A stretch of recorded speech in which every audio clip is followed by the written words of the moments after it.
All right. It is 2 p.m. Welcome, everybody. My name is Rodney with PFE Partners for Education here in Berea, Kentucky.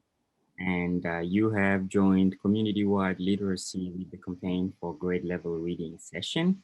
We are joined by Hamburger from Roanoke Public Library. And no further ado, I am just gonna let her start the conversation with you off. Thank you very much. Thank you, Rodney. So I am Sheila Umberger, and I am the Director of Libraries in Roanoke, Virginia, in the city. And I have with me Amber Lowry, who is our Manager of Youth Services for our library system. And we're looking forward to sharing some information today about both Roanoke and about our community work with the campaign for grade level reading. Star City Reads is what we call our local thing. So I want to start our discussion by recognizing a really amazing statement that I was reading in the program for today's sessions. It just really resonated with me. And that was, we recognize, it's under the library fellows section of the program. We recognize that rural libraries are hubs within their communities. And that, man, okay, so what I want to say to that is early in my career, it was quite a shock to my system. My husband and I moved from Columbia, South Carolina to Wayne, Nebraska. My husband was also a librarian. And so I worked at a college library, Wayne State in Wayne, Nebraska. It's up in the northern part of Nebraska. And the academic library was the hub of the community. At that time, there wasn't a public library. We had 6,000 people from the community that would come to the library at the college. And when the students were there, we had 12,000 people in Wayne, Nebraska. So it was an interesting combination of academic and community work. But I want to expand on that a little bit and talk a little bit about Roanoke because I want to say that regardless of where we're working, that the truth is the most important thing for us all to remember is libraries are hubs within our communities. So we adjust our services to what we know our community needs. So talk a little bit about Roanoke. We had to share some pictures. Roanoke's beautiful. We're located in Southwest Virginia. We're a city of about 100,000 people. We have 5 neighborhood branches, a law library, and 3 e-branches. We're compared to some other areas of Virginia. We're in a more rural region. We're surrounded by beautiful Blue Ridge Parkway, Blue Ridge Mountains, but we are also in a library consortium with outlying rural counties, and our reach is around 300,000 people within this region in our library focus. So really, every day to day, our focus in Roanoke is on neighborhoods and 2 things where we drive our passion. One is community and neighborhood work. And we're very adjacent, like really adjacent to a local high school, 2 middle schools and elementary schools. So we have a very strong collaborative relationship with the city schools and a strong focus on literacy. And libraries are the hub of the community. I want to talk also about our libraries in general. So our use and our programs challenged our facilities. And so before I was director, I was actually head of tech services here in Roanoke, but I was put in charge of a master plan study for the libraries, and we did 8 community meetings over 18 months, and it was amazing. And we have spent so I became director in 2004, and we spent since 2004, refurbishing and expanding our locations in response to things that we've heard from the community, and we've also gone back and talked to the community every time we design a library. Some of these features, I'm sure if you're working within your libraries, some of the features we identified as our community wanting were community rooms, tutoring spaces, teen centers, family kid-themed spaces, quiet reading rooms, lots of new books. We do something called opening day collection, accessible spaces to the public designed so that they can use meeting rooms after we close. And I'll talk a little bit more about outdoor spaces later. But those are some of the things that we focused on in our libraries, and those are actually photos of some of our renovated libraries. Our most recent library renovation is our Melrose Library, and we're really excited. We'd applied for a library journal a few times, and this time they actually just called us. So we were excited about this. But our Melrose Library was featured in the November issue of Library Journal. And I bring this up because this is such an example of a real community hub library. We renovated a warehouse space in the Goodwill Regional Campus, a 100,000 square foot building. We have 15,000 square feet. And it features a small business center and what we call a STEAM lab, which is a science lab for teens and children, a music lab, and we connect to the Job Force Center and work collaboratively with Goodwill on helping people find jobs. So again, and then I'll talk in a minute, adjacent to it, a playground, which I'll talk about. So this is really a perfect example of what I'm talking about in our situation where we're really buzzing in the community. I want to talk about part of what drives this. So we've learned along our journey that one of the most important things for us is to create physical spaces for promoting literacy with families and children. And these are also examples from our library. The first one drew out of just ideating, and our architect drew it. We have a slide in our main library where I am now, and kids will go down the slide and just run and run and run, and then they'll flop down and read a book, and it just makes me so happy when I watch that. We also have an entranceway you see there to a children's area, but there's a doghouse that we designed into it so children can choose to enter through the doghouse. Again, creating these imaginative fun things, fun memories for families. We have family safe restrooms that we built in and teen centers we've designed with teens. And the last one here on the very bottom is in the Melrose branch that I mentioned at Library Journal. That is an easy, pretty inexpensive way for us was to create a reading nook. And in this particular one, we found this magnetic glass, and embedded behind it is a coloring sheet that we can clean off. And we created these reading nooks for children. Again, things you might be able to replicate, but enhance and support the community hub. Talk about outside. This didn't come out at first, but it started growing when we started realizing, I know we're in a more, not as in rural area, but we do have one branch that's surrounded by 11 acres. The one you're seeing here on the left is actually Peter Pan Park, which was funded from our Children's Hospital, Korean Children's Hospital, and it is in Elmwood Park, which is a big park that our main library is located in. So if you have a park setting in your libraries, that's a great thing to think about, because the one on the other side, that bigger one we dedicated in September, local Kiwanis Club gifted the playground to the city of Roanoke, and it's adjacent to the new Melrose Library we designed, and Amber and I worked with them for 2 years as we were designing the library. That's really a community hub. So you can enhance that community so by reaching outside your library into the outside. Now I want to talk about the campaign for grade level reading, because this has been really important for us in our growth. So I'm going to start by just I'm not sure what the background is of folks, but I'm going to start and just say what it is. So it's a national collaborative effort by foundation, nonprofit partners, states, and communities to ensure that more children in low-income families succeed in school. And the campaign focus is on an important predictor of high school graduation, which is grade level reading by the end of 3rd grade. And so we're working on initiatives that address this goal, and the 4 really strong areas that we're looking at, because they use science and also best practice, and I'll talk a little bit more about that as well. But the 4 areas we work on are your children ready to go to school? So all the preschool before, from birth on, are they in school? And if they're in school, what kind of attendance do they have? Summer learning, and then I'll pivot also and say there's been some discussion within the campaign on trauma and the slide because of COVID that we're very concerned about. And then not last but not least, but most importantly, are our parents successful, and are they engaged? Are we engaged with parents and families on this work? And so those are the things. Within that, I wanted to show you a map There are 350 communities in the campaign for grade level reading, and each community has a lead. The library in Roanoke, we are the lead for our local campaign, which we call Star City Reads.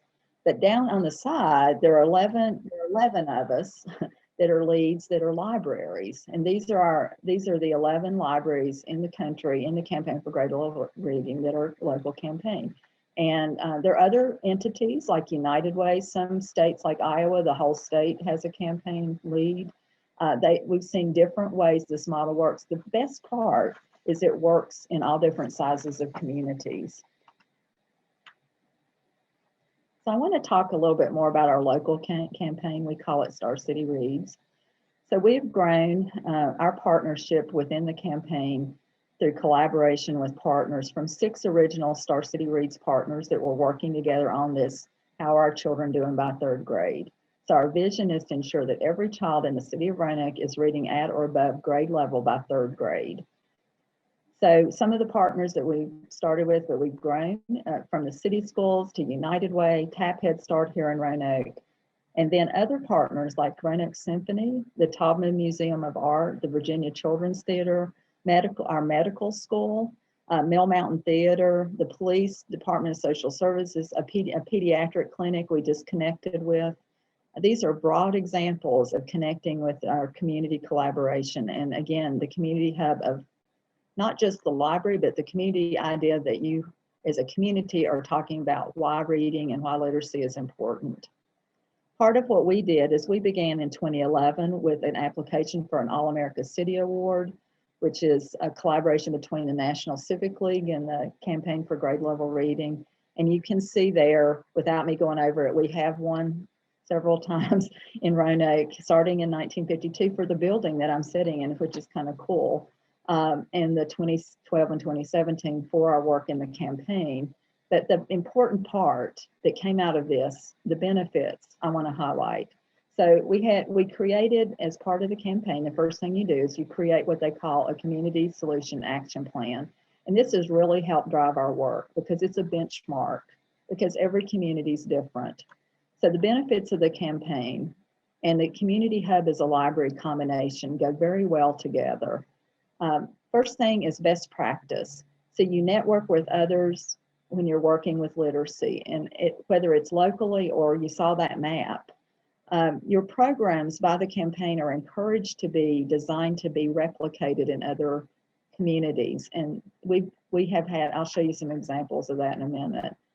The plan is very specific to your community, and you update it every year and you have tools from the campaign on data, benchmarking, and also most importantly, measuring that you're making progress. And if you're not, talking about why you aren't and correcting that.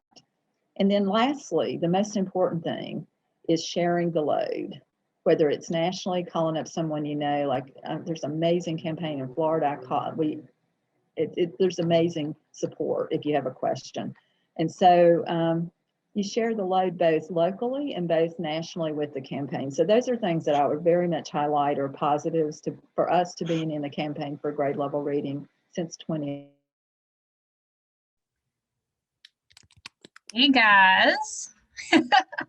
I think we lost Sheila for a second, so she'll pop back in. Can everybody hear me? I'm Amber.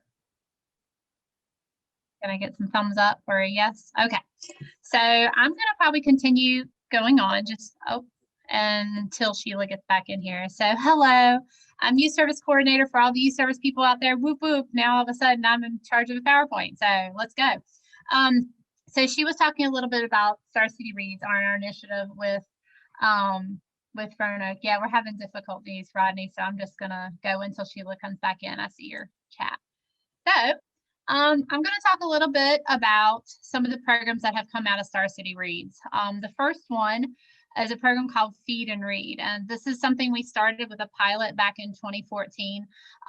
It went really well. We served during the summer, probably a little under 1,000 meals at one of our branches. And it went so well that we started hearing from community leaders and a lot of our families that we wish we would do this at some of our other branches. So we spread it out to all the branches the very next summer reading program, feeding kids that were coming in, calling it Feed and Read because we would feed the families, but then we would also do literacy-based activities with them, from story time and storytelling to puppet theater to bringing in special guests like dental hygienists to talk about how to clean your teeth and giving free toothbrushes away. That was so successful that we then spread it and stopped just serving summer, and we served all year round. And this is in partnership with Feeding America Southwest Virginia. And so since then, we have served over 110,000 meals. And actually during the pandemic, it's probably gotten even higher. We serve at least 2,000 meals a month at this point. And this is all done through curbside. The kids love it. They pull up, they get literacy activities, bags, and food. And they truly enjoy every bit of it. So we get to see a lot of our regular families.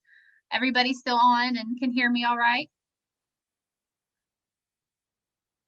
Okay. So next is our bilingual Roanoke baby book. So our Roanoke baby book, actually, I went to a Campaign for Grade Level Reading conference in Baltimore years ago, and Baltimore was there, and they're like, oh, look, we have this Baltimore Baby 1, 2, 3 book, and it was so cute. And I came back to Sheila, and I'm like, listen, Sheila, if we ever get money, I want a Roanoke baby book. I mean, who doesn't want that, right? So it's funny, like 8 months later, we get a call from a donor, this local entrepreneur, and he's like, I've got money. Can y'all do something with it? And we're like, yes. So we created the Roanoke baby book, and we've given away thousands of Roanoke baby books. We actually, we give them away 2 different ways. We have them at our branches, at all our libraries where people can purchase them, and the money goes back into the foundation to purchase more Roanoke baby books. Those Roanoke baby books go to our local hospital, Carillion Hospital, and every baby born in Roanoke gets a free baby book. And it's a Roanoke baby book highlighting all the features of fun little things that you can do with your children around the city, and including our public library, which is on one of the pages. So it's been very successful. We have about 4,000 babies that are born in Roanoke every year, and so we give them those books. From that has come a great collaboration between Turn the Page Foundation as well as Hollins University. Hollins University, actually Margaret Wise Brown went to Hollins University, and so they have found and rediscovered some of her writings, and also have created their own very own another baby book, board book, that they have had published, and now they are giving out that book at our Roanoke hospitals. Sheila's in the waiting room. How wonderful. She'll be so pleased. Okay. So we're going to continue on and see if we can see Sheila now. So let's see if this works. Sheila, are you back with us? Maybe I keep on talking until I hear her.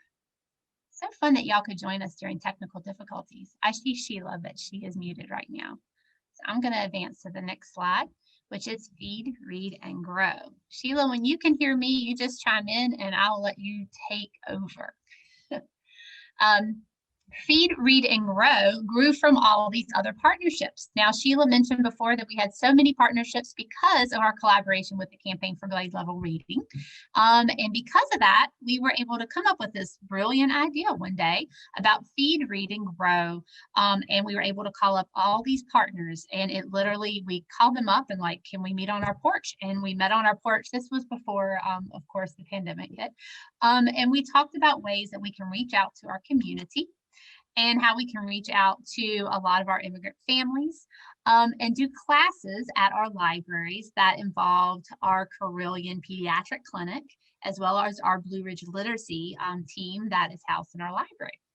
So 80% of the people that attended these classes were ESL learners and their children, and they cooked together and grew different vegetables and plants together, and learned English together, and it was a wonderful experience. So that also, through that partnership, came up a really great partnership with us and the Department of Social Services.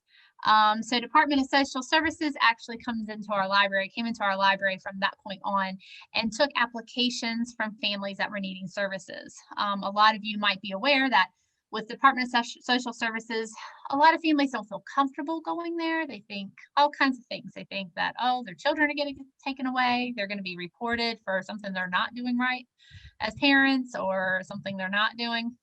So having DSS come into our main library and service people there was extremely helpful. And we took many applications of families that needed services, and DSS was able to help them. Okay, so I'm going to run through some of this. I'm going to try to finish up here in the next few minutes, and then we'll take some questions. So out of that, we also were wonderfully able to serve our Melrose community, which is one of the slides that Sheila talked about with the Library Journal featured this library. And so on October 10th, in the middle of the pandemic, we still did our Melrose Fall Festival. And we gave out over 400 books and pumpkins, and we had a Bumpus sock donation because of a grant that we got. And we even gave out flu shots with the department, with their health department. So it was really great. And we had huge success, but that was able to, again, it anchors us into the community and makes it very clear that the library is that hub that we kept on talking about and the place for literacy and enrichment. So from that builds other relationships. And these are two examples from the Melrose Fall Festival, led to the Friendsgiving, which was a local church and organization that gave away turkeys during Thanksgiving. And now we were just contacted last week by another private donor that is donating the library's 500 hams that we'll be giving away on the 18th. So send me good thoughts on that one, because that's going to be a fun thing. So just to finish up, just to again reiterate what Sheila had said about the libraries being community hubs and being able to serve the community where the community is at and being a safe place for everybody to come. Our Star City Reads campaign has really helped us reach out and serve, excuse me, our community more than we ever would as just a standalone public library. We've given away over 8,000 literacy kits this summer due to quarantine and COVID. And so it's been just fascinating to see everybody pull together their resources. Being part of the campaign, it's been great to get extra training and being able to reach out to other communities to see what exactly they're able to do in their community, what's working, what's not. And it's been absolutely rewarding. The community here in Roanoke, they love their libraries and they love Star City Reads. And we have had so many successful programs because of that. This is actually a picture of our marketplace, which is something we did also with the Feeding America, Feeding Southwest Virginia, where they would come with play money and purchase fresh produce and fruits and vegetables and items like that. So I don't know if Sheila can hear me now. I see her name, but I cannot see her screen.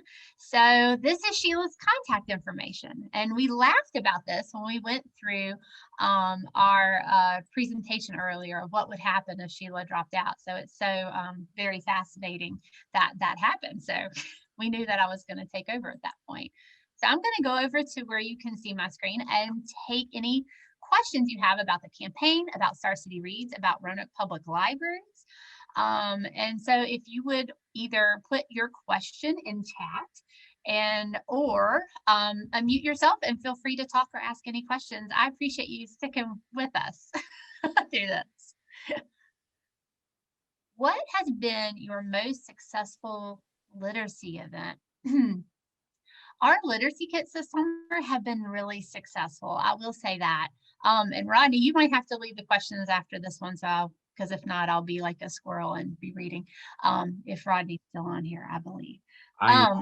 Okay, good. So our literacy kits this summer, like I said, we gave out over 8,000 literacy kits. They were extremely successful because it connected us with families that typically we don't see for long periods of time. A lot of our, like the main library branch that I'm at, excuse me, we're very close to a homeless shelter. And a lot of times when the families come in, we get to have really great relationships with them because they're there for a good part of the day. We get to know the kids' names, we get to know the families. Same with our Storytime library people that come in. But we don't get to know as much some of the other families that might just come in to pick up books really quick, or that are just picking up holds that work all day and we're not seeing, but maybe a little bit in the evening. So it was able for us to connect to them virtually, which was really fun. So our literacy activities had them involved with virtually connecting to us. And so our social media and virtual presence and the connections that we've had with them have really strengthened, I think, our connection to the community. It's really been eye-opening to see their feedback and their interactions with us and how much the appreciation has gone even further. So for probably not the right reason you're looking for the person that asked that, the connection with literacy, community, and the relationship building. I think that's what made those kits so successful. Plus, we're getting lots of feedback from parents and teachers on the activities that we've had in there and what their kids have done with it and learned from them. Okay, the feed and read. Where does the food come from? Does your library purchase it at all? Our library doesn't purchase it at all. We are the most lucky library system ever, if you hadn't seen that through our presentation. So Feeding America is here in our community. And they have a special unit called Feeding Southwest Virginia, and they fund everything. We do not prepare the food at all. They prepare it, they bring it to us, they deliver it, and then we bag everything up and take it out to our patrons. Now we have to collect data, we have to clean up, we have to make sure that we are following USDA, all the standards that are necessary. But it's been a true blessing. And we, even during the ham giveaway that's happening next week, they're also giving us 500 boxes of shelf-stable food and fresh produce to give on top of the hams. So they continue to give us items. They also are the ones that sponsored the marketplace things this summer. Once you find really good relationships of people that can make things like that happen, we hang on to them. And so it's been really rewarding. The YMCA of Roanoke Valley were actually our initial sponsor for that first year when we did our pilot. And they house their kitchen out of the Roanoke public school system. So again, just having all these connections. Join the meeting. Sheila, are you there? Sheila's joining. Hi, Sheila. We're taking questions now. Yeah. The city building a new fire station and they cut all the wireless to the center accidentally. Oh my goodness. Well, that is perfect timing, isn't it? I'm sorry. Oh, you're okay. You sounded like you were doing a great job, but I couldn't get the audio to work. I'm on the network, which wasn't cut. I have no camera. We're going to take a couple more questions because we have everybody on here. So we have a couple more. I don't know if you want to answer some. So let's see. Oh, actually, I might have answered. There were only 2 questions, so we've answered. Does anybody have questions for Sheila? So now she can hear us.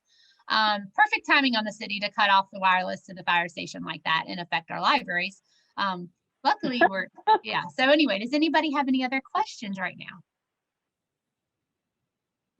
And Susan, to comment on your comment about the play money to purchase food, so fun because the play money, you got 5 $1 bills and 1 $5 bill, and then everything costs differently. So 2 apples were like $1, a bunch of grapes were like $2, cantaloupe was $3. So you had to, there was literacy, math literacy and actual literacy like built into this activity, and they went shopping, and we did it during COVID. We set tables, so everything was 6 feet apart. They didn't touch the produce. They kept their money in hands. They said, I want apples. We took 2 apples, put them in the bag. We said, you have $8 left, and we walked them through the math. It was super fun. We have a question. How do you join the campaign? Sheila, do you want to answer that? That's a question that they have. Yes. Well, you can, if you want to reach out to us, we can help connect it. I don't know if Yoli's on the call, but we have from the campaign. But first thing you do really is start writing, like working on a community solution action plan, which is can be guided through, or you can be mentored by us. So yeah, it's really easy to get started. But you start with your benchmarking. Like, what are your your statistics and stuff? So they guide you through that. And then after that, we've been mentors to other communities in helping set up a campaign or answer questions. So we're happy to help, but also the campaign gives huge support, have a database, that sort of thing. And I have shared the screen with Sheila's information on it now. You can find us on Facebook, on Instagram, and on YouTube at Star City Reads or at Roanoke Public Libraries.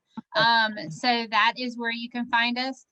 We have one other question. There's one more question, and I think if we answer that question, it will be the last, because I'm gonna have to send some links to the chat or join another room if you want to. So yeah, that would be the last question from Darla. Okay, so Sheila, they're asking, how do you balance the library role to encourage reading for reading's sake, regardless of grade level achievement, with the by third grade hardline? Great outreach. So how do we balance library role, but also how do we make reading fun? So how do we make reading fun? Well, I was going to say there's a basically, balance. Yeah. There's a balance just being the lead in it. Like I learned really fast after I couldn't sleep for a few nights that I personally wasn't going to change the grade level reading without working with other groups. Not that I wouldn't, but it's like so much a part of your passion. The other thing is in our space, what we want to do is like when Amber was talking about the math, you know, there are other ways. There's so many paths to literacy, whether it's giving out books or whether it's to create happy memories. So I didn't mention this earlier, but my mother was a school teacher and her best friend was a librarian. And that librarian was the coolest person I ever met. And at the age of 10, I wanted to be a librarian. So I think you have very strong impact one-on-one with children, especially sometimes all it takes is one or two adults in a child's life to help with trauma. And so that's kind of where we start, is one child at a time. And we try to create memories and fun experiences surrounded by reading. And we do that with all our partners. And that is the coolest job I could ever have.